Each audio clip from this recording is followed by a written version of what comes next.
Right, now I'm just going to have a look around because I've got some more things to deal with soon. I've got a trash picked DVD recorder to go. Now that is a pair of microwaves, both by the same company, both with similar wattage and same size. Just one's just a slightly updated version of the other. I'm hoping that the two transformers are pretty similar because I've got plans for them. There's lots of things you can do with microwaves, not just cook food. Another recent trash pickup is an Xbox 360. I literally found this as a bonus. I was going to pick up this,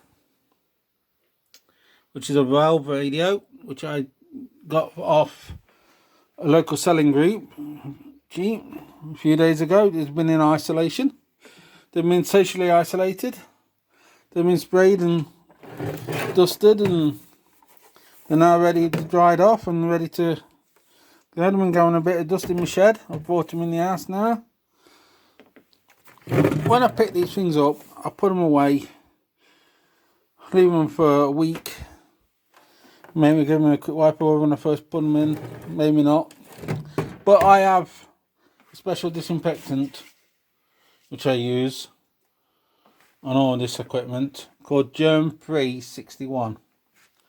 It was devised years ago to get rid of swine flu, bird flu, any kind of virus, because it has a morbicide in it which kills everything dead. Nothing lives after that, and it's safe to use on food preparation areas. So that is safe for me. I'm not sure what model Xbox 360 this is. I'm not that up on Xbox 360s.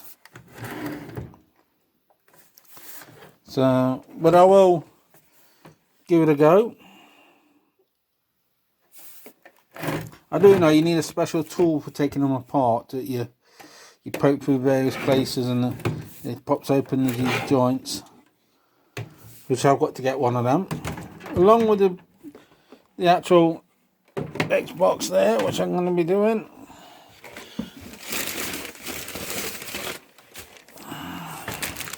There's a box of wires and stuff. I'm not exactly sure what's in here because I found all this in a skip. Literally, skip ratting I was in like a rat in a skip rat. Yeah, skip diving. I was literally walking up the street, there was a skip and a load of general building rubbish, and then there's a couple of boxes, and the edge of the 360 caught my eye, so I had a look, and there it was.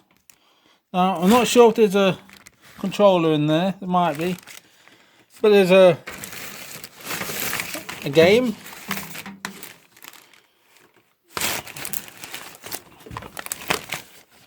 Oh yeah, the game's in there. Yeah. And our literature's in there as well.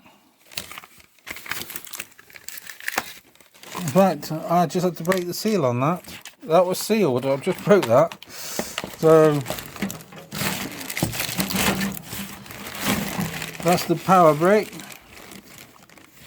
And it is a brick. These things are massive, stupidly massive power supplies.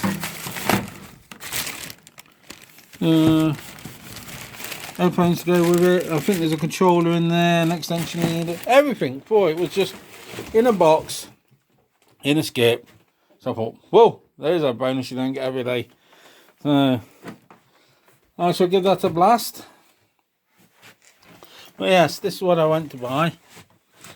So this will be a future video or videos, maybe 3 or 4, because I'm going to take my time with this. This will be my first Valve radio in my modern electronics hobby, and it's been 20 odd years since I last worked on one.